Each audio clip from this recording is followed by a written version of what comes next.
The death of George Floyd sparked the national unrest in our country and around the world. Now, here in Springfield, there's been a push for better policing policies. Western Mass News reporter Leon Purvis is getting answers tonight from the police commissioner on her plans for reform. He also has an exclusive sit-down with the first black deputy chief in the Springfield Police Department's history to get a look at the division through his eyes.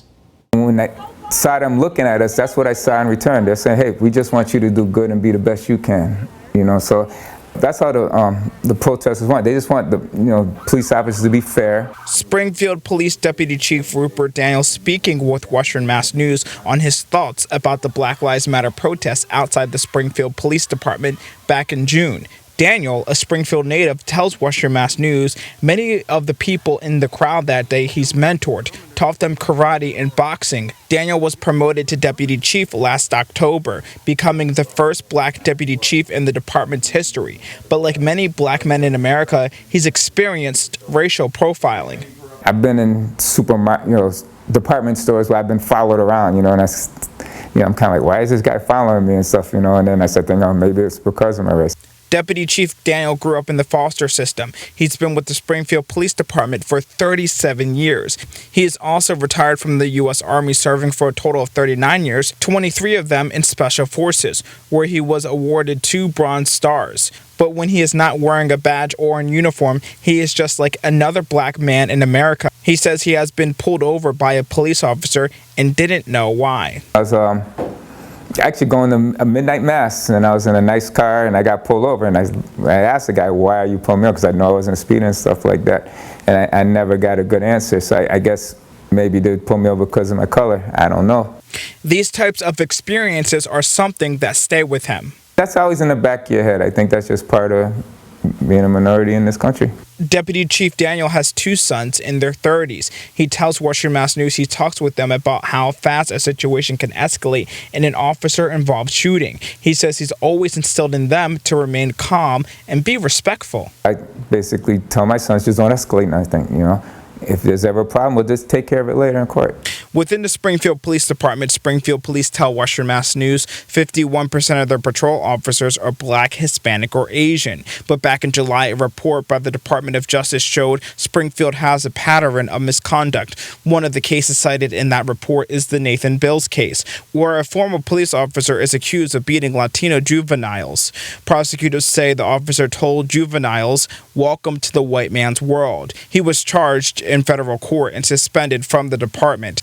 I asked Springfield Police Commissioner Cheryl Clapper directly, what did she learn from that? She tells Western Mass News she's pushing for the assessment center for the captains, which would be an additional part of the interview process when going for the job of captain. Officers would get evaluated for different on-the-job situations. We need supervisors who are courageous, can take that action, can make good decisions, have been through different experiences, they know what to do.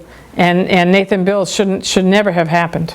Some members on the Springfield City Council have been vocal about asking for the removal of Commissioner Clapper because of differences on how to police. I sat down with Springfield City Council President Justin Hurst.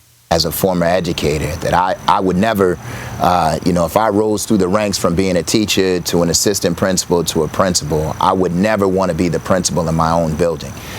Because in terms of being able to make the reforms that you would need to make, you're going to have to hold some of the people that you are close to accountable.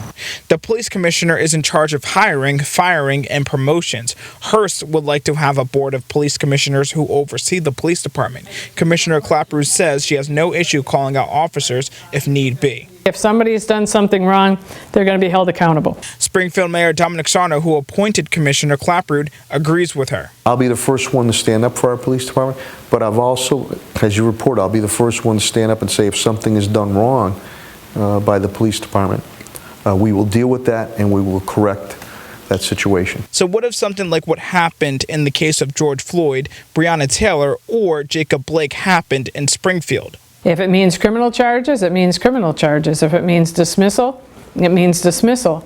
But you come out, you be transparent about it, and if I have one bad apple, so be it. I'll do what I have to do to take care of that one bad apple than sacrifice the 99% of the women and men that do a good job here every day. With City Councilor Hurst being publicly critical of both Mayor Sarno and Commissioner Clapprood, I asked him if he has reached out to them to have a conversation. He tells us he hasn't. I'll take full ownership of the fact that, you know, I need to do a better job, and I'd imagine if you spoke to the commissioner and the mayor, they'll probably say the same thing, and that they're open for a dialogue, and we need more of it. The three community leaders all agree on the same thing. Black Lives Matter, police officers need to be supported, and everyone needs to come together. In Springfield, Leon Purvis, Western Mass News.